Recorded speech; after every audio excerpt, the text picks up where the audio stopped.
बिस्मिल्लाहिर्रहमानिर्रहीम। अस्सलाम वालेकुम नाज़रीन, आज के प्रोग्राम में आपको खुशामदीद कहते हैं। मैं आपकी होस्ट हूँ सुमैरा मिर्ज़ा। नाज़रीन, आज प्रोग्राम में सबसे पहले हम बात करेंगे अफगानिस्तान की मौजूदा सूरत हाल पर। आप सब जानते हैं अमरीकी फ़ौज का इनखला जो है अफगानिस्तान से जारी है। ज़्यादातर इलाके अफगानिस्तान के अमरीकी फ़ौज से खाली हो चुके हैं और अगर इस वक्त वहाँ पर सूरत हाल देखी जाए तो अफगान फ़ौज और तालिबान के माबैन हमें बहुत सारी जगहें ऐसी हैं जहां पर झड़पें या लड़ाइयां सुनने को या देखने को मिल रही हैं। अब अगर हम बात करें पाकिस्तान के रोल की यहां पर, तो पाकिस्तान इससे पहले ही एब्सोल्युटली नॉट का लफ्ज़ इस्तेमाल कर चुका है कि वो कभी भी जो है वो स्पेस नहीं देगा पाकिस्तान से अमेरिका को कि वो कोई भी कार्रवाई यहां से कर सकें। लेकिन मीनवाइल हमने देखा है कि अफगानिस्तान ने पाकिस्तान से मौजूदा सूरत हाल पर मदद भी तलब की है। हमारा जो सवाल इससे रेलेवेंट है वो यही है कि क्या पाकिस्तान अफगान हुकूमत की मदद कर सकता है इस तमाम तर सूरत हाल में। अपने पैनल का तारुफ करवाती चलूं। सबसे पहले तशरीफ रखते हैं सैयद शुएबुद्दीन साहब, आप सीनियर जर्नलिस्ट हैं सर, आपको प्रोग्राम में वेलकम करती हूं। फयाज बड़ाई साहब, आप भी सीनियर जर्नलिस्ट हैं सर, आपको भी प्रोग्राम में वेलकम करती हूँ। और इंग्लैंड से हमें ज्वाइन कर रहे हैं हामिद खान अल मशरकी, आप भी सीनियर एनालिस्ट हैं सर, आपको भी प्रोग्राम में वेलकम कहती हूँ। शुएब साहब, क्या पाकिस्तान इस स्टेट में है इस वक्त सारी सिचुएशन को सामने रखते हुए आप क्या कहते हैं, मदद कर सकता है अफगान हुकूमत की? मदद करके इस मुसीबत में फंसने वाली बात होगी, क्योंकि अमेरिका और उसकी सारी ताकतें जो हैं उनको इस वक्त पाकिस्तान टारगेट पे है। क्योंकि पाकिस्तान चाइना के साथ, रशिया के साथ एक नए अलाइंस में जोड़ रहा है, सीपेक का आ रहा है। और वैसे भी पाकिस्तान को इस वक्त ये पाकिस्तान के फ़ायदे में है कि अफ़गानिस्तान में अमन हो। ठीक है, बिल्कुल ऐसे है। क्योंकि अगर अफ़गानिस्तान में अमन हो जाएगा तो हमारी जो गैस है वो भी ताजिकिस्तान से, अज़रबैजान से, दूसरे इलाकों से तिजारत भी हो सकेगी, गैस भी आएगी और कहते हैं कि बिजली भी आएगी। बिल्कुल। तो अगर अफ़गानिस्तान के अंदर हालात ख़राब होते हैं और वहाँ पर जंग जारी रहती है तो फिर वहाँ तरक्याती काम नहीं हो सकेंगे। सही। दूसरी तरफ तालिबान जो हैं उनका जो इस वक्त ताज़ा क्लेम आज आया है, वो कहते हैं हमने 85% अफगानिस्तान पे कब्जा कर लिया। बिल्कुल ठीक है। अमरीका उधर तो भारत अब रोने लग पड़ा है, उसने तो चीखें मार के, धाड़े मार के रोना शुरू कर दिया। बिल्कुल सही। वो कहता है जी हमने जो इन्वेस्टमेंट की थी वो डूब गई है। उन्होंने एक हेरात के पास एक डैम बनाया था, उस डैम के बनाने का मकसद ये था कि काबुल रिवर का पानी रोक लो ताकि पाकिस्तान में ना आए। ठीक है। अब वो कहते हैं हमारे $2 अरब वहाँ लगाए थे, वो हमारे डूब गए। डूब ही जाएंगे जब वहाँ पे कोई और हुकूमत आ जाएगी, जाहिर है, जिसका उनसे कोई ताल्लुक नहीं होगा। और एक रेवोल्यूशन है, ये तो एक इनकलाबी तक किस्म का काम आ रहा है ना। ये जंग के बाद आ रहे हैं एक ऐसी हुकूमत जो कि मौजूदा लोगों को कबूल नहीं है, जब वो आएगी तो वो तो उसको किसी काम को ऑन नहीं करेंगे। बिल्कुल ऐसे। अब ये सारी सूरत हाल है और इस वक्त अफगान वजीर खारजा ने कहा है कि पाकिस्तान हमारी मदद करे, हमारी साथ दे अफगान को। लेकिन इसके जवाब में आज ISPR की तरफ से आया है कि हम अफगान अमल में सहूलतकार हैं, हम जमानत नहीं दे सकते। बिल्कुल सही। यानी कि ISPR का बयान अब सबको समझ आती है कि ये पाकिस्तान का ही बयान है कि अब हम ये वाजे हो गया कि हमसे जमानत आप ना मांगे, बिल्कुल सही, हम तालिबान के जमानती नहीं है। अब अफगानिस्तान फ्री फॉर ऑल कर दिया गया एक तरह का। अमेरिका वहां से जा चुका है, लेकिन वो कह रहा है कि हमने भी कुछ गोल अचीव करने हैं 31 अगस्त तक। ठीक है। अब वो कौन से गोल हैं, ये कुछ चीज़ें ऐसी हैं जो अभी तक पर्दाए किसी पीछे हैं। कोई अमेरिका कौन सा ऐसा काम करना चाह रहा है, क्या एक दफ़ा फिर वो बम्बारियां शुरू करेगा? रात के अंधेरों में तो डर के भाग रहे हैं। बगराम एयरबेस देखे ना, पूरे का पूरा वो हेलीकॉप्टर उसके अंदर, त्यारे के अंदर घुसाए, गाड़ियां घुसाई, और वो कहाँ गए हैं? वो रशिया जो है वो ये कह रहा है कि तुम अपना ये असला जो है ये हमारे अजरबैजान और तुर्कमेनिस्तान वाली स्टेट्स में मत लेके आओ। बिल्कुल सही है। अब बहुत सारी चीज़ें जो हैं वो सब एक दूसरे के, चाइना भी चूंकि इस दफ़ा सहूलतकार है, रशिया सहूलतकार बनना चाह रहा है क्योंकि उसकी ख्वाहिश है कि जिस तरह वो शिकस्त खा गया था अमेरिका भी, उससे ज्यादा जलील हो गई यहाँ से निकले। यानी पाकिस्तान मदद नहीं कर सकता, पाकिस्तान मदद नहीं करना चाहेगा। पाकिस्तान अलबत्ता ये चाहेगा कि कोई ऐसी कुव्वत आ जाए जो अफगानिस्तान के अंदर अमन हो। लेकिन पाकिस्तान अफगानिस्तान की मौजूदा हुकूमत के हक में नहीं है। ठीक है, ना अशरफ गनी ना अब्दुल्ला अब्दुल्ला, बिल्कुल ठीक ये है। दोनों पाकिस्तान दोस्त नहीं है, सही है, ये भारत दोस्त है। बिल्कुल ठीक है। अच्छा फयाज साहब क्या फरमाएंगे, जिस तरह से शुएब साहब ने भी यही कहा कि हम तो बेशक हम चाहते हैं, बल्कि हमारे खिते में सारे ममालिक चाहते हैं सिवाय चंद एक दो ममालिक के। सर इससे पहले भी हमने देखा कि अमेरिका और तालिबान के माबैन हमेशा पाकिस्तान ने सैलिसी का और पॉजिटिव एक रोल प्ले किया है। अब अफगानिस्तान जो है वो पाकिस्तान से मदद मांग रहा है, तो क्या पाकिस्तान मदद कर सकता है अफगान हुकूमत की? असल में जो अफगान हुकूमत और तालिबान है ना, ये दोनों अब जो ज़मीनी हक़ाइक़ बता रहे हैं कि ये अब हम पल्ला नहीं है। अब दोनों की पोजीशन में, दोनों के स्टेटस में, दोनों की स्ट्रेंथ में वाज़े फ़र्क नज़र आ रहा है। सही। तालिबान जो हैं उनका ये मौक़िफ़ है, ये और सही मौक़िफ़ है कि उन्होंने 20 साल तक जंग लड़ी और कुर्बानियाँ दी। अफ़गान गवर्नमेंट जो है वो उस गवर्नमेंट का हिस्सा है जो 20 साल तक गवर्नमेंटें आईं और जिन्होंने पिट्ठू के तौर पर किरदार अदा किया। तो वो इखलाकी तौर पर भी और उनमें मोराली सतह पे भी वो थोड़े से हिम्मत में और हौसले में हैं। ठीक है, जबकि जो अफगान गवर्नमेंट है इसका मोराल इतना अच्छा नहीं है। एक तो ये बात होगी। और इस वक्त आप देखें कि अमेरिका जो है वो भी चाह रहा है, उसने भी जो बयान दिया अगले दिन के कहा है कि जी पाकिस्तान गवर्नमेंट जो है ये हमारे साथ तामीर अफ़गानिस्तान की उसमें एतराफ़ कर रहा है। वही अमेरिका जो पाकिस्तान को कहता था इन्होंने पैसे लिए और ये दोगले हैं, हालांकि पाकिस्तान ने जो पैसे लिए उससे कई ज़्यादा पैसे नुकसान किए और कितनी जानें दी। अमेरिका के तो 2-3 हज़ार बंदे मारे गए ना, और 2-3 हज़ार बंदों को भी समझता है अमेरिका कि उनका बहुत ज़्यादा नुकसान हुआ है। तो इस वक्त जो पोजीशन है वो अफ़गान हुकूमत की बहुत कमज़ोर है और उनके दिन गिने जा चुके हैं। ठीक है, दोनों में जो लड़ाई हो रही थी उनमें एक ही फ़र्क था कि अफ़गान हुकूमत के पास एयर स्ट्राइक थी। और देखिए अफ़गान तालिबान जो हैं वो अब इस प्लानिंग के साथ उस सीधे सादे कपड़ों में नज़र आते हैं, लेकिन अब उनके पीछे कोई ताकत है या वो खुद सोच रहे हैं या कोई थिंक टैंक है। वो सुमेरा बड़ी प्लानिंग के साथ आगे बढ़ रहे हैं। उन्होंने 1-2 दिन में जो काम किया है कि उन्होंने जो एक एयर स्ट्राइक थी, जी पावर ज़्यादा थी, उन्होंने 7 पायलट जो अफगान गवर्नमेंट के हैं वो मार दिए। और कैसे मारे, ये नहीं कोई एक गाड़ी में जा रहे थे तो उनको मार दिया, नहीं, प्लानिंग करके उनको मारा है। उनको उनकी मालूमात हासिल की हैं, फिर उनको टारगेट किया और उनके घरों में ये मुख्तलिफ जगहों पे मारा है। ठीक हो गया। अच्छा, पेंटागन ने पूछा है अफगान गवर्नमेंट से कि ये आपके बंदे मारे गए हैं, तो उन्होंने कहा है कि हाँ ये बात तो सच है, मारे गए हैं। बता हम इसलिए नहीं रहे कि जो बाकी बच्चे हैं वो भी दिल छोड़ जाएगा, उनका मोराल डाउन हो जाएगा। तो इसलिए आज आप देखें कि अफगान गवर्नमेंट जो है वो उस तरह नहीं है जिस पावर से तालिबान आ रहे हैं। ठीक है, इस मौके पर वो पाकिस्तान को कह रहे हैं मदद करना है। वो जो अब्दुल्ला मुहिब है जो पाकिस्तान के खिलाफ जो ज़बान इस्तेमाल करता था, जितनी गैर पार्लिमानी और गैर ज़रूरी उसका लबो लहजा था, आप जानते हैं, सारे मीडिया को पता है। आज वही उसने ने बयान दिया और वो उनका जो वज़ीर ख़ारजा उसने भी बयान दिया, नीफ अतमर ने भी कहा है कि जिन देखें पाकिस्तान जो है ये इसने हमेशा हमने पाकिस्तान की तारीफ़ की है और पाकिस्तान हमारे साथ आइंदा भी जो है वो बेहतर ताल्लुकात रखेगा। मेरे ख्याल में कि पाकिस्तान अब जो ज़मीनी हक़ाइक़ हैं पाकिस्तान उनकी कोई मदद नहीं कर सकता। अब no they have to face Taliban, और ये क्या फेस होता है ये वक्त बताएगा, लेकिन पाकिस्तान उनकी ना तो को मदद कर सकता है और ना ही इस वक्त जो तालिबान की सूरत हाल है, और तालिबान इतने कंट्रोल में भी नहीं है पाकिस्तान के, कुछ की हर बात को माने, उनको सारी चीज़ें बर्दाश्त करनी पड़ेगी। बिल्कुल ठीक हो गया। हामिद खान साहब क्या कहना चाहेंगे? आपने देखा होगा प्रीवियसली जब प्राइम मिनिस्टर ने 1-2 दफ़ा इसके ऊपर स्पीच की है, बात की है, इंटरव्यूज़ में भी उन्होंने यही कहा है कि अब हम किसी और की जंग नहीं लड़ेंगे, बहुत हो गया। और इन हालात में अब अफगान हुकूमत जो है वो पाकिस्तान से मदद मांग रही है। कर सकता है पाकिस्तान मदद उनकी? अफगानिस्तान के हवाले से मैं ये कहूँगा कि देखें, पाकिस्तान हमेशा से अपना किरदार अदा करता आया है, अदा करता रहेगा। पाकिस्तान का बड़ा एक किरदार है।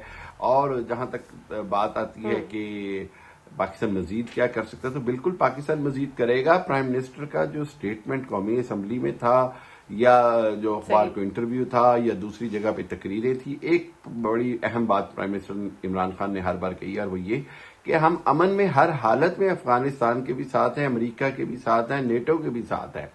मकसद ये कि अमन की जो बात है, अमन की जो कोशिशें हैं, अमन की जो जितनी भी कोशिशें होंगी, पाकिस्तान उसमें कोशिश करेगा।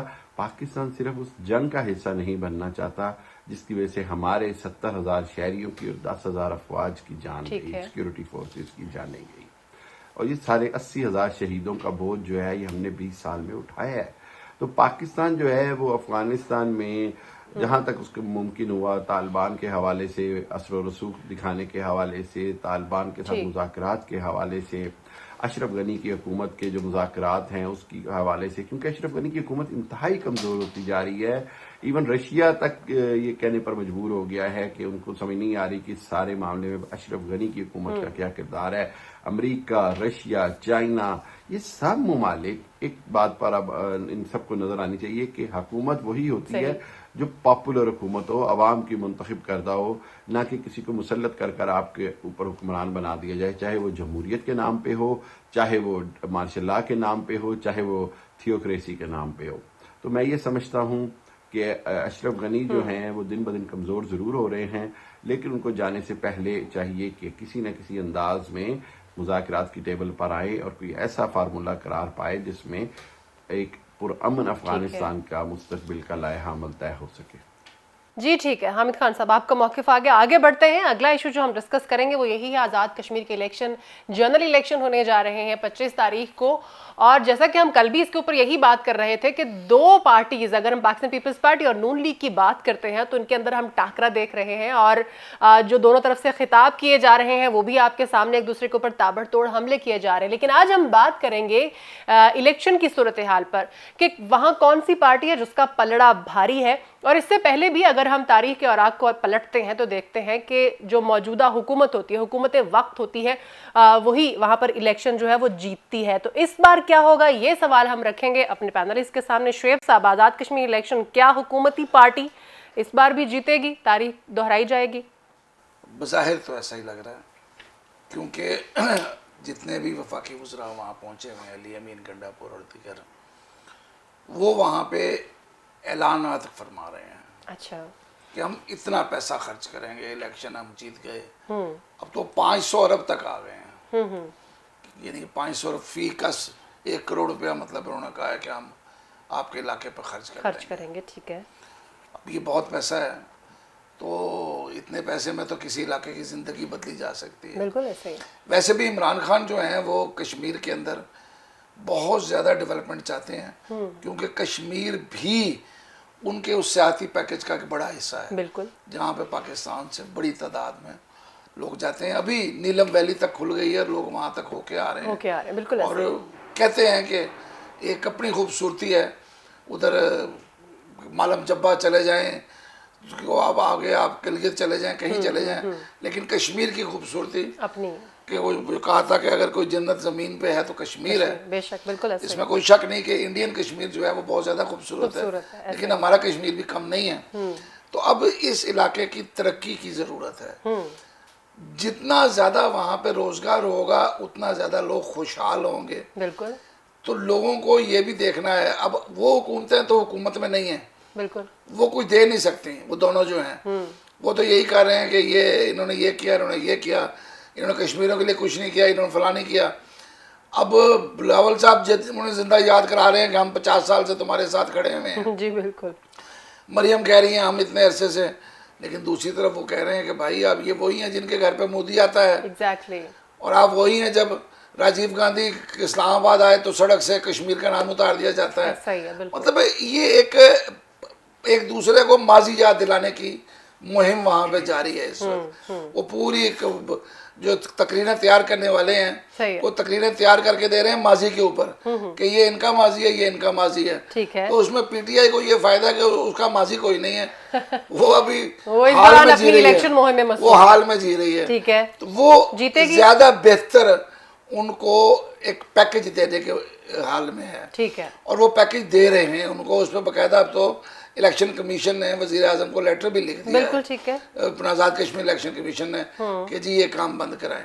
ठीक है। बहरहाल जो भी है, जो माजी की प्रैक्टिस है और जो हालात नजर आ रहे हैं उसमें पीटीआई ही बेहतरी है, मतलब है।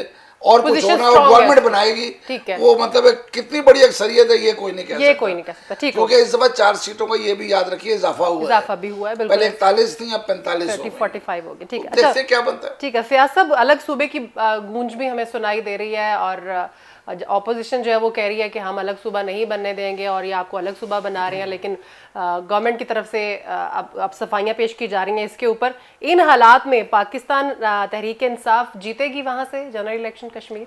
सुमेरा, एक दौर था कि 1973 से पहले कश्मीर के जब इलेक्शन होता था तो कश्मीर की अपनी पार्टियां ज़्यादातर उसमें हिस्सा लेती थी और वो कश्मीर के अवाम के जो मसाइल हैं उसको साथ लेकर चलती थी। बिल्कुल ऐसे ही है।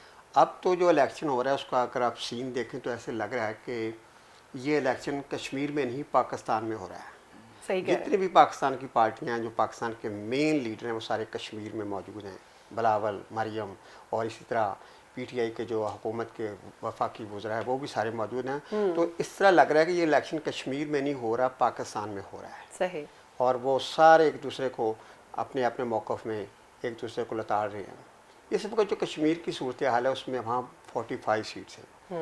फवाद चौधरी कहते हैं कि जी पीपल्स पार्टी के 10-12 बंदे खड़े हुए इलेक्शन में और उसके नून लीग के भी 8-10 बंदे खड़े हुए हैं। हालांकि जो इलेक्शन कमीशन के कन्फर्म सोर्सेज हैं उनके मुताबिक 45 सीट में से 45 सीट पर पीपल्स पार्टी के बंदे खड़े हैं, हर हल्के में इलेक्शन लड़ रहे हैं, और 44 पर नून लीग के बंदे इलेक्शन बिल्कुल में सही। तो इसका मतलब है कि हर हल्के में तीनों जमातें जो हैं वो एक दूसरे के खिलाफ बार सारे पैकार हैं। ठीक। तो इस सूरत हाल में अब और फिर जो कहते हैं जी हुकूमत की तरफ से कहा जी उनके तो जीतने वाले बंदे है ही नहीं। इलेक्शन लड़ ही नहीं रहे तो जीतेंगे ये तो पता चलेगा जब मैदान सजेगा। लेकिन जो हुकूमत को एज है और मेरे ख्याल में उसकी जीत मान रही है, एक तो यह है कि वहाँ लोगों का मजाज भी ऐसा है, जैसे शोएब साहब ने कहा, जो माजी भी है और उनकी हुकूमत ये सोचती है, वहाँ मैं कहा कि जो लोग हैं वो सोचते हैं कि हमें वही हुकूमत बेनिफिट दे सकती है जो पाकिस्तान में पावर हो, हमें हमारी डेवलपमेंट पे, हमारी तरक्की पे। तो उनका एक सोच शुरू से बनी हुई है। दूसरा, इस दफ़ा जो पीपल्स पार्टी और नून लीग जिस तरह को अपनी बेवकूफ़ी से दोबारा खुलकर सामने आ रहे हैं और एक दूसरे को निशाना बना रहे हैं, और जिस तरह वो वोट तकसीम करेंगे, वहाँ जमात इस्लामी इलेक्शन लड़ रही है, JUI भी लड़ रही है। तो जब ज़्यादा पार्टियाँ इलेक्शन लड़ रही हैं तो नेचुरली उसका फ़ायदा जो है वो गवर्नमेंट को ज़्यादा होगा। बिल्कुल ऐसे। तो अपोजिशन जिस तरह बिखरी हुई है ना, जो ज़मीनी हक़ाइक़ नज़र आ रहे हैं, जो इंतखाबी सारा अमला जो कश्मीर के इलेक्शन को बड़े गौर से देख रहे हैं और मॉनिटर कर रहे हैं। मेरी कश्मीर में मुजफ्फराबाद में एक तो सीनियर सहाफ़ी से बातचीत हुई है, तो उन्होंने कहा कि एक तो उनको एज है कि जो वफाकी हुकूमत है, और दूसरा जो उनको एज है कि अपोजिशन इस वक्त पूरी तरह बिखरी हुई है और वो आपस में एक दूसरे के दुश्मन है, तो उनके वोट तकसीम होंगे, हुकूमत को इसका फ़ायदा होगा, और जो सूरत हाल वो ये है कि वफाकी हुकूमत जो मेजॉरिटी ले जाएगी। बिल्कुल सही है। हामिद खान साहब, आप क्या कहना चाहेंगे? दो अहम पॉइंट जो शुएब साहब ने जिसके ऊपर बात की और फयाज साहब ने भी यही कहा कि जाहिर है हुकूमत जो है इस वक्त जो इक़्तिदार में है वही वहाँ पर तरक्याती काम की अट्रैक्शन भी दे सकती है, और दूसरी बात ये कि जो इल्ज़ाम तराशियाँ हो रही हैं पाकिस्तान पीपल्स पार्टी और नून लीग की तरफ से एक दूसरे को, वो भी एज जो है वो गवर्नमेंट को ही जाएगा। आप क्या कहेंगे, हुकूमती पार्टी विन करेगी इस बार भी?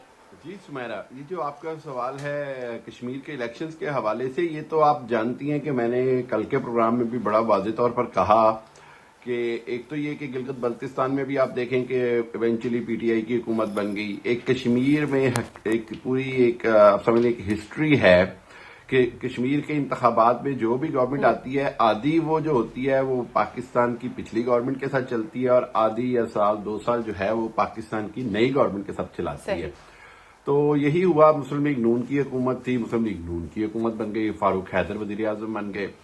अब ये है कि PTI बड़ा जोर लगा रही है और बहुत ज्यादा इम्कान है कि PTI की ही हुकूमत बनेगी और PTI ही हुकूमत बनाएगी। गो के मैं किसी सूरत नहीं समझता कि वाजे मेजॉरिटी ले सकेगी, सिंपल मेजॉरिटी ले सकेगी, 15-20 सीटों से 20 सीटें ले सकेगी, ऐसी सूरत हाल नहीं है।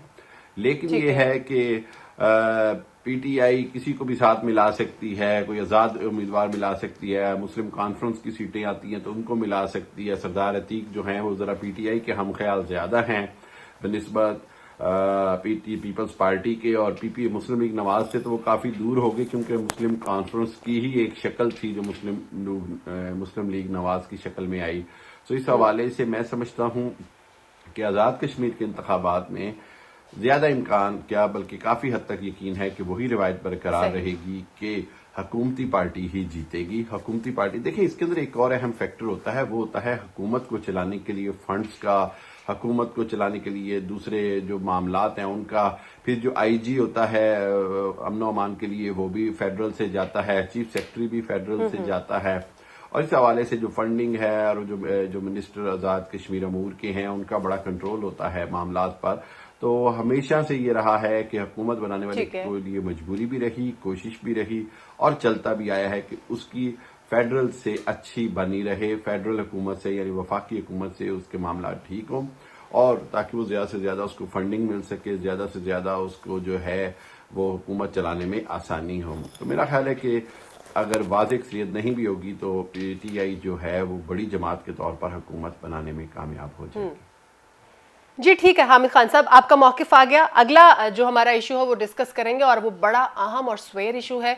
आप सब जानते हैं कोरोना की तीसरी लहर जो है वो अभी भी हमारे मुल्क में मौजूद है, गो के केसेस कम हुए लेकिन अब फिर से केसेस जो है वो बढ़ने लगे हैं। अब जो ज़्यादा सूरत हाल ख़तरनाक हो सकती है, अल्लाह ना करे हो, कि जो इंडिया का वायरस है जिसको डेल्टा वायरस कहा जाता है वो पाकिस्तान में दाखिल हो चुका है और उसके बहुत सारे केसेस, स्पेशली अगर हम कराची की बात करते हैं तो वहाँ पर देखे जा सकते हैं और इसको कोरोना की चौथी लहर कहा जा रहा है। एनसीओसी की तरफ से भी खबरदार किया गया है और पाकिस्तान के जो सीनियर वजीर हैं वो भी खबरदार कर रहे हैं कि आपकी जो एक्टिविटीज़ हैं उनको महदूद रखें। ईद भी सर पे है और लोग जो है वो हम देख रहे हैं कि सैर करने के बहाने बहुत सारे नॉर्दर्न एरियाज जो हैं वो वहाँ पर जा रहे हैं और वहाँ पर भी इन केसेस में इजाफा हो रहा है। आज का जो हमारा सवाल है इससे रेलेवेंट वो यही है कि कोरोना वायरस की जो चौथी लहर है, क्या अब कम से कम अब अवाम हालात की संगीनी का एहसास रखते हैं? शुएब साहब, अवाम ने बिल्कुल ही बेपरवाही बरतना शुरू कर दी है।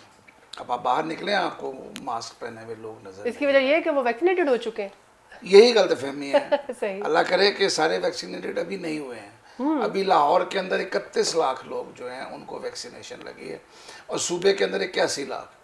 अब एक सूबा जिसकी आबादी को 11-12 करोड़ के करीब है उसके अंदर ये तो 10% भी नहीं बनते। बिल्कुल नहीं है, तो ये बहुत कम है।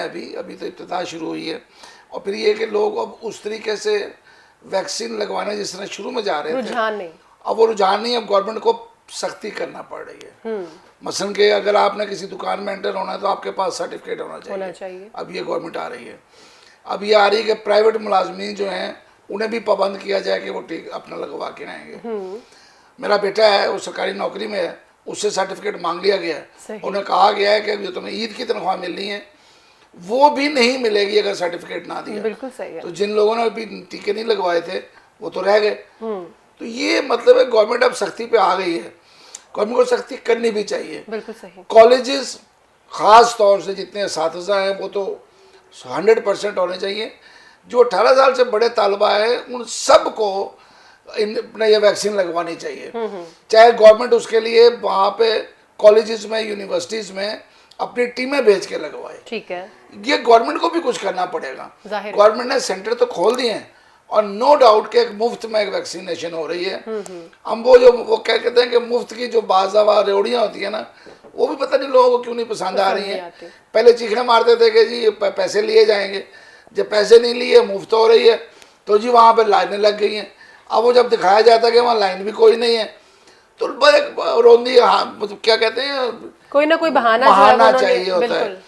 तो इस जो सूरत हाल है गुज़श्ता 4 दिन से 1500 से तादाद ज्यादा है मरीजों की। बिल्कुल ऐसे।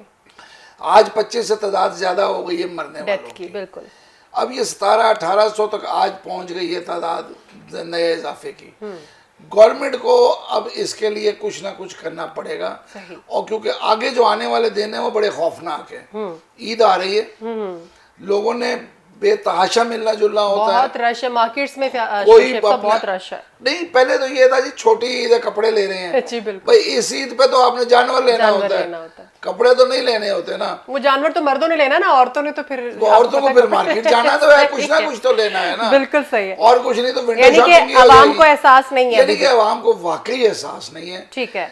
बरतानिया में और यूरोप में वो जो यूरो कप हुआ है फुटबॉल का, उसने बेड़ा गर्क कर दिया। बिल्कुल सही। वहाँ पे एकदम तादाद रेज हुई है उन्हें एहसास हुआ है कि हमने ये गलत किया है। बेवकूफ़ी हो गई, बिल्कुल ठीक है। अच्छा फयाज साहब, सर आपका जवाब आ गया। फयाज साहब क्या फरमाएंगे, अगर हम हुकूमत की बात करते हैं तो वो डे वन से अपने वसाइल के अंदर रहते हुए बेहतर इकदाम करने की कोशिश कर रही है, जैसे कि अभी शुएब साहब ने भी कहा, और एक जगह में पढ़ रही थी आज कहीं कि अस्पतालों में भी, ओपीडीज में भी आप सर्टिफिकेट के बगैर आपको वहाँ पर एंटरटेन नहीं किया जाएगा। तो क्या कहते हैं अवाम, हुकूमत तो कर रही है अपना काम, क्या अवाम को अंदाज़ा है हालात की संगीनी का? हमारा पहले तो आपके प्रोग्राम में मैं आपको एक अच्छी खबर देना चाहता हूँ जी जी। कोरोना के हवाले से, कि जो द इकोनॉमिस्ट ने एक इंडेक्स छापा है कोरोना के हवाले से, कि जो दुनिया के 50 मुल्क हैं बिल्कुल, जो सबसे ज़्यादा जिन्होंने सफ़र किया है, सबसे ज़्यादा उन पर कोरोना ने असर किया है, उनमें वो लोग जो रिटर्न टू नॉर्मल आए हैं, वो मुल्क जो रिटर्न टू नॉर्मल तेज़ी से आए हैं या सेफ्टी से आए हैं, पाकिस्तान का उनमें तीसरा नंबर है। बिल्कुल। पहला नंबर हांगकांग का है, दूसरा न्यूजीलैंड का है, और न्यूजीलैंड भारत का 48 नंबर पे है। इसमें तकदीर थी या तदबीर थी, दोनों चीज़ें मिल गई हमारी हुकूमत के साथ, हमारे अवाम के साथ, कि हमारी बचत होगी और हमने इतना बेहतर रिजल्ट दिया। बिल्कुल। तो इस वक्त जो सूरत हाल है, जो आम बंदा है ना हमारा, जैसे आपका सवाल है कि आम लोग भी तैयार है करीम, आम बंदा एक ऐसा बंदा, मजदूर टाइप बंदा जो अपने आप को गरीब होने पे बड़ा नाज करता है, वो से भी पूछे ना तो वो कहता है जनाब क्या पता है इस दवाई में क्या है। सही कह, बंदा इबाम भी तो पूछे बहुत है ना। बेवकूफ इंसान, तुम जो खा रहे हो समोसे ऊपर हरी मिर्चें डालकर और ईंटों वाली बनी मिर्चें डालकर, उसमें तुम्हें पता है क्या है? तुम जो गन्ने का रस पी रहे हो 100 मक्खी के पास बैठकर, वो तुम्हें नजर नहीं आ रहा। तुम नहर में नहा रहे हो और सारा गंदा पानी सीवरेज का पी रहे हो, वो तुम्हें नजर नहीं आता, और बड़ी डिटेल से कहेगा सर जी पता है आपको इस दवाई में है क्या? देखो कितने बड़े माहिरीन और कितने बड़े सोच वाले बंदे हमारे मुल्क में बैठे हुए हैं ना, और कितनी अथेंटिक राय दे रहे हैं कि सारा आपको पता ही नहीं इसमें है क्या, तुम्हें सारा पता है चीज़ों को। ये बड़ी ज़रूरी चीज़ है, अलार्मिंग चीज़ है। ख़ास तौर पर अब ईद आ रही है, मैं समझता हूँ गवर्नमेंट को जिस तरह पहले छोटी ईद पर उन्होंने कुछ लॉकडाउन किया है, अब भी जुज़वी तौर पर उन्हें लॉकडाउन जैसे स्टेप्स लेने चाहिए। कुछ ऐसे दुकानदारों का जो दुकानों का टाइम है वो कम करना चाहिए, कुछ फौरी तौर पर ऐसी चीज़ें देखनी चाहिए, क्योंकि ईद के नज़दीक जैसे शुएब साहब ने सही कहा है कि ईद के दिनों में मुख्तलिफ वजूहात की बना पर रश बढ़ जाता है, और लोग शौक से भी, ख़वातीन को तो शौक होता है मार्केटों में जाने का, उस हवाले से भी तो ये हम आपको नहीं कह रहे। नहीं मैं ख़वातीन में आती हूँ, जरूरत होती है फयाज लेकर साहब। ये मजाक से हट कर ये बड़ी अच्छी बात की है कि ईद पे इनको थोड़ा सी स्टेप्स लेने चाहिए, क्योंकि ईद के बाद फिर जो असरात है ना, ये साथ मुर्गा खाएंगे, गोश्त भी जी भर कर खाएंगे, कुछ लोग तो गोश्त खाकर हॉस्पिटल में जाएंगे और फिर कुछ लोग कोरोना का शिकार हो जाएंगे। तो इसमें हुकूमत की एफर्ट्स और जो तदबीर की है, अल्लाह करे कि तकदीर हमारी फिर मदद करे। और अवाम को एहसास नहीं है, अवाम मेरे ख्याल में अवाम को बिल्कुल एहसास नहीं, बल्कि अवाम तो बिल्कुल लापरवाह हो गए। ठीक है, हामिद खान साहब क्या कहना चाहेंगे? जैसे कि मैंने पहले भी कहा कि डेल्टा वायरस अब एक्टिव हो चुका है पाकिस्तान में भी, अफगानिस्तान की एग्जांपल दी प्राइम मिनिस्टर साहब ने, उन्होंने कहा कि वहां पर ये एक्टिव हो चुका है और इंडिया की तरह वहां ऑक्सीजन में कमी हो चुकी है। पाकिस्तान के अगर हम सूरत हाल की बात करते हैं तो जो बातें हमारे दूसरे एनालिस्ट ने की, आप क्या कहना चाहेंगे? अवाम कोई बाशऊर हुए हैं, उन्हें हालात की संगीनी का एहसास है? जी, इस डेल्टा वेरिएंट के हवाले से जो नया जो चौथी लहर है, इसके हवाले से मैं सबसे पहले एक बात कहना चाहूँगा कि देखें दुनिया के जो ताकतवर ममालिक हैं वो अपना इन्फ्लुएंस किस तरह इस्तेमाल करते हैं और दुनिया को किस तरह मिसगाइड किया जाता है। आपको याद होगा जब शुरू में कोरोना वायरस कोविड-19 आया तो इसको अमेरिकी सदर ने चाइना से जंग के अंदाज में लिया और इसको चाइनीज फ्लू का नाम दिया। इसको चाइनीज से पूरी दुनिया को डराया गया। चाइनीज लोगों के लिए बाहर निकलना मुश्किल हो गया, चाहे अमेरिका हो, यूरोप हो, इंग्लैंड हो, कहीं पर भी हो। तो इसको चाइनीज फ्लू, चाइनीज के जरिए फैलने वाला करार दे दिया गया। अब ये जो डेल्टा वायरस है या डेल्टा वेरिएंट है, ये बेसिकली इंडियन वायरस है, इंडिया से आया है, इंडियन लोगों से आया है और इसका शुरू में 2-3 माह तक इसको इंडियन वेरिएंट का नाम दिया गया। लेकिन फिर उसके बाद क्योंकि इंडिया को बदनामी हो रही थी या हर चीज हो रही थी, कारोबार में असर होना था, मईशतों पर असर होना था, तो इसका नाम जो है वो फौरी तौर पर जो है वो मसलहत कह लें, आप इसको मुनाफकत कह लें, हिपोक्रेसी कह लें, कि दुनिया की कुव्वतों ने इसका नाम डेल्टा वेरिएंट रख दिया।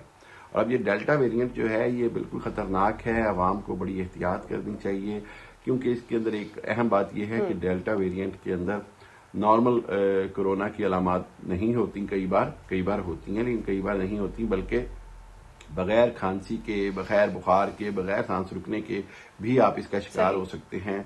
और उसकी अलामात फिर जो हैं वो पेट दर्द हैं, कै की सूरत में हैं, बार बार जो हैं वो आपको बाथरूम जाना पड़ सकता है, और जिस्म और टांगों में बहुत शदीद दर्द है।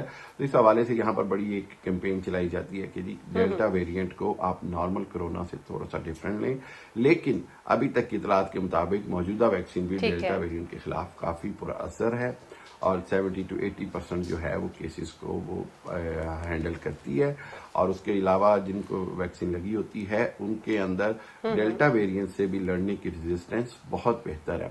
इस हवाले से आवाम को चाहिए कि SOPs का ख्याल रखें, किसी सूरत भी अगले लॉकडाउन का हम रिस्क नहीं ले सकते हैं, वैक्सीनेशन ज़्यादा से ज़्यादा करवाई जाए, SOPs का ख्याल रखा जाए, और उसके साथ साथ एक बार फिर हुकूमत की भी ज्यादा जिम्मेदारी है कि आवाम को ज्यादा से ज्यादा इसके बारे में इतलात दी जाए, बाशऊर किया जाए, और एक कैंपेन चलाई जाए। जो मैं बार बार कहता हूँ कि media campaign is very important, latest figures के साथ, लेटेस्ट अपडेट्स के साथ, पुरानी अपडेट्स के साथ नहीं। तो अल्लाह ताला पाकिस्तान को महफूज रखे, आवाम की बहुत बड़ी जिम्मेदारी है। जी ठीक है हामिद खान साहब, आपका मौक़िफ़ आ गया।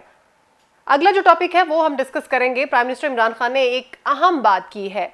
उन्होंने कहा है कि सरकारी मुलाजमीन की तरक्की सीनियरिटी की बजाय कारकर्दगी पर होनी चाहिए। इसके ऊपर हम राय लेंगे अपने पैनलिस्ट की। सबसे पहले हम बात करेंगे, शुएब साहब क्या कहना चाहेंगे प्राइम मिनिस्टर साहब की ये बात करने की वजह, और क्या ये ऐसा होना चाहिए? बड़ी देर की मेहरबान आते हैं, ये बहुत पहले हो जाना चाहिए था। पाकिस्तान के अंदर 3-4 तरह की मुलाजमतें हैं। एक वो हैं जो कि फेडरल गवर्नमेंट के मुलाजिम हैं, ठीक है, जो आप ब्यूरोक्रेट्स कहती हैं, जी जी, जिनकी 5 साल की नौकरी ग्रेड 17 की है, फिर 7 साल की नौकरी ग्रेड 18 की, फिर 5 साल की ग्रेड 19 की, मतलब वो 5-7 करते करते रिटायरमेंट तक 22वां-21वां ग्रेड ले जाते हैं। ठीक है, उसके बाद दूसरे नंबर पे आते हैं जो सूबाई हुकूमतों के मुलाजमीन हैं। वो बेचारे पहले, मुझे याद है एक वक्त था 17 ग्रेड में रुलते रहते थे 15-20 साल, बिल्कुल ऐसे ही। फिर उन्हें कच्चा 18 मिलता था और फिर पक्का 18 मिलता था, और वो 19 में पहुंचते पहुंचते रिटायर हो जाते थे। अब उनमें से बेहतर खासे जो हैं वो ग्रेड 20 तक पहुंचने लग पड़े हैं, और उनकी तरक्कियों का एक सिलसिला साबिक चीफ सेक्रेटरी खोल गए। ठीक हो गया। एक वो हैं जो बेचारे सरकारी मुलाजिम कहलाते हैं, वो हैं स्कूलों के, दफातर के, वो तमाम मुलाजिम के जो ग्रेड 22 का वाइस चांसलर होता है, वो ग्रेड 18 के 19 के डीसी के सामने खड़ा होता है। एग्जैक्टली, बिल्कुल सही कह रहे हैं। उसकी आप जुल्म का इंतहा देखें कि वो ग्रेड 18-19 का एसी, जिसको 7-5-12 साल नहीं होते, बिल्कुल, वो 22-32 साल पढ़ाने वाले टीचर की बेइज्जती कर रहा होता है। ओए भैया, ऐसे बिल्कुल ऐसे। ये ओए से मुनासिब किया जाता है। लेकिन इसके बाद एक सर्विस ऐसी है जिसको हमें फॉलो करना चाहिए था, वो है पाक फौज। सही। वहां पे आप आते हैं, आप बतौर कैप्टन आते हैं, लेफ्टिनेंट आते हैं, कैप्टन बन जाते हैं। कैप्टन बनने के लिए आपको एग्जाम भी देना पड़ता है, फिर आपको मेजर बनने के लिए एग्जाम देना पड़ता है, सही। और वो एग्जाम आपकी नौकरी का फैसला कर देता है कि आपने मेजर के तौर पर रिटायर होना है या आगे जाना है। ठीक है, फिर आप इम्तहान देते हैं तो आप कर्नल, लेफ्टिनेंट कर्नल बनते हैं। वहां पे जाके फैसला होता है कि आपने यहाँ से ड्रॉप हो जाना है। ठीक हो गया। वहां से ब्रिगेडियर बनते हैं, वो भी, उसमें भी फैसला होता है कि नहीं, ये लोग जो हैं इनकी कारकर्दगी एट पार नहीं है, इतने लोग ऊपर जाएंगे। ठीक हो गया। और जरूरत जितनी होती है उतने लोगों को तरक्की मिलती है, बिल्कुल सही, सबको नहीं मिलती। ब्यूरोक्रेट रिटायर होते तक 22-32 साल नौकरी में रहता है। बिल्कुल ऐसे है। फौज के अंदर ग्रेड, जब आप लेफ्टिनेंट जनरल पहुंचते हैं तो उसके बाद एक बंदा ऊपर जाता है। बिल्कुल ऐसा ही, बिल्कुल ऐसा ही। 3 साल के लिए, 4 ठीक साल हो के गया। लिए कारकर्दगी पर होना ये चाहिए। कारकर्दगी है, और ये उसकी रिपोर्ट है, इम्तहान है। उनको हर लेवल पे इम्तहान पास करना है। बिल्कुल सही है। हर लेवल पे उनकी चेक होता है, कारकर्दगी भी होती है, लिखाई पढ़ाई भी होती है, सारा कुछ होता है। ठीक हो गया। फिर जाके ये सिस्टम लागू करते हैं, ठीक है, सब ठीक हो जाएगा। ये जो आपके ब्यूरोक्रेट लगे फिर रहे हैं ना, ये 19वें ग्रेड में घर चले जाएंगे, निकल जाएंगे। इनकी नौकरी ऐसी नहीं होती। exactly. ये इस काबिल नहीं होते हैं कि ग्रेड 22 तक जाएं, और ये 22 तक पहुंच जाते हैं। ठीक होगा। फयाज साहब क्या कहना चाहेंगे? असल में इस सारी चीज़ के पीछे जो आइडिया है, जो प्राइम मिनिस्टर ने कहा है, वो ये है कि पब्लिक को जो काम पड़ता है ज़्यादातर वो इतने सियासतदानों से नहीं पढ़ते जितने सरकारी एहलकारों और ब्यूरोक्रेट से पढ़ते हैं। ऐसा ही है।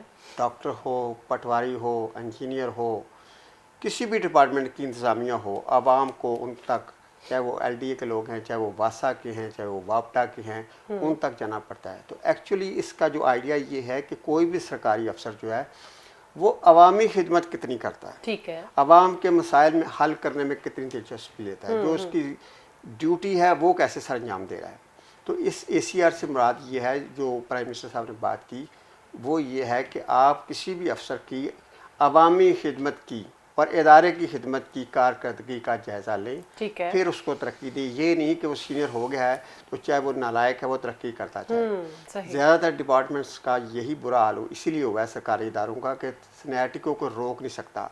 उसको कोई काम आता है या नहीं आता, वो कोई काम कर रहा है कि नहीं कर रहा, वो बड़े फ़ख्र से कह रहा है मुझे क्या फ़िक्र है, मुझे तरक्की मिल जानी है, मेरी तनख्वाह भी बढ़ जानी है। परफॉर्मेंस नहीं देखी और फिर वो जो एक ACR है जो सालाना लिखी जाती है, जो परफॉर्मेंस शो करती है, मैंने तो वो ACR देखी है, लिखी हुई है। देखो कि सुमेरा, वो अंग्रेज़ ने बड़ी अच्छी ACR बनाई हुई है। अच्छा। आप यकीन करें कि मुलाजम सर से पाँव तक, घर से दफ्तर तक जो निकलता है, पूरे साल की एक्टिविटीज़ पूछी जाती है। अच्छा। उसके कंडक्ट, करैक्टर, उसकी कैपेबिलिटीज़, कोई चीज़, बल्कि हम हैरान हो जाते हैं कि क्या क्या पूछा हुआ है। किसी इतने दानश्वर बंदे ने ACR बनाई है, लेकिन ये है कि हमारा जो माशरा है, जो हमारा माहौल है, ACR आज में पकड़ कर लिखाते हैं। बिल्कुल सही। वो चापलूसी से करें, यूनियन आ जाए, सिफारिश आ बड़े जाए, तरीके ऊपर होते से हैं प्रेशर आ जाए, और बहुत सारे तरीके हैं। एक कथा कलाम में कई ऐसे अफसर भी होते हैं, कहते हैं आप ही पढ़ लिया, मैं साइन कर दिया। सही है, तो बिल्कुल ACR सही। जो है ना, ACR में कोई वो गलत नहीं है, वो मैंने ठीक कहा हो कि बहुत अच्छे अंग्रेज ने डिज़ाइन किया है, लेकिन उस पर जो अमल दरामद है वो बड़ा पुअर है। ठीक हो गया। सही बात है। इसमें ये अब देखने वाली बात ये है कि वो जो कारकर्दगी जांचने वाले लोग हैं वो कितने परफेक्ट हैं और कितने ईमानदार हैं, कितनी नीयत सही है। अगर तो वो नीयत, ईमानदारी और जुर्रत से उनमें ये ताकत है, कोई नीचे वाले के लिखेंगे कि जनाब इसने ये काम किया, ये इसने आवाम का नुकसान किया, ये आवाम का फ़ायदा किया, अगर तो वो सही लिखेंगे, मेरिट पे कोई लिखी खड़ा जाए। होगा, मेरिट पे खड़ा ठीक होगा, है। तो फिर उस बंदे को खौफ पैदा होगा कि हाँ, मेरी सीनियरिटी के बावजूद तरक्की रुक जाएगी, मैंने अगर काम नहीं किया, काम नहीं या किया बहुत तो। अच्छा है, इस पे काम होना चाहिए। ठीक है। लेकिन ये सिस्टम जो है इसको बेहतर बनाना चाहिए। बिल्कुल सही। हामिद खान साहब, क्या कहना चाहेंगे आप इस पे? जी सुमेरा, ये जो सवाल है सरकारी मुलाजमीन के हवाले से, ये बड़ा पेचीदा सा मामला है। पिछले कई साल से ये इशू चला आ रहा है। बहुत सारे मुलाजमीन जो हैं वो ये कहते हैं जी कि उनका हक होता है और उनकी तरक्की नहीं होती है, और बहुत सारे जो हैं वो आउट ऑफ द टर्न तरक्कियां ले पाते हैं। इसलिए वो लोग जो कहते हैं जी कि सिस्टमेटिकली तरक्की होनी चाहिए, वो इसके हक में हैं। दूसरी जानिब यह है कि बहुत सारे अफसरान ऐसे हैं जो कुछ भी नहीं करते हैं और सिर्फ टाइम गुजारते जाते हैं और अपने असर और रसूख के तहत तरक्की पर पाते रहते हैं। तो ये दोनों जो मामलात हैं ये बड़े पेचीदा नौइयत के हैं। मेरा ख्याल ये है कि कोई ना कोई मैकेनिज्म बनाने की जरूरत है जिसमें कुछ ना कुछ मिनिमम जो है वो प्रोग्रेस चेक एंड बैलेंस जरूर हो, और मिनिमम पता चले कि जी इतनी इस तरह की प्रोग्रेस होने के बाद ही आप क्वालिफाई करेंगे। जैसे जो आर्मी है, आर्म फोर्सेस हैं, उसमें कुछ भी हो जाए आपको certain courses, certain training, certain targets achieve करने होते हैं टू बी प्रोमोटेड। तो इसी तरह जो है मैं समझता हूं कि सरकारी अफसरान के लिए भी होना चाहिए, कुछ टारगेट्स होने चाहिए, कुछ ट्रेनिंग्स होनी चाहिए, कुछ कोर्सेज होने चाहिए, ताकि वो हर एक के लिए एक तरह से अवाम के साथ भी एक राब्ता रहे, एक तरह अपडेट होते रहें और कहीं ना कहीं तरक्की का मेरिट भी हो।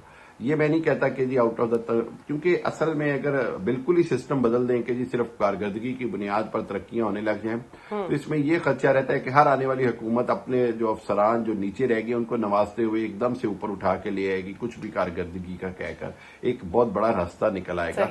इसलिए हमने देखा कि बहुत सारे मामलात में लाहौर हाई कोर्ट ने आउट ऑफ द टर्न जो पुलिस में तरक्कियां थी उनके ऊपर फैसला दिया और बहुत सारे DSPs, ASPs वापस जो हैं वो SHOs बन गए।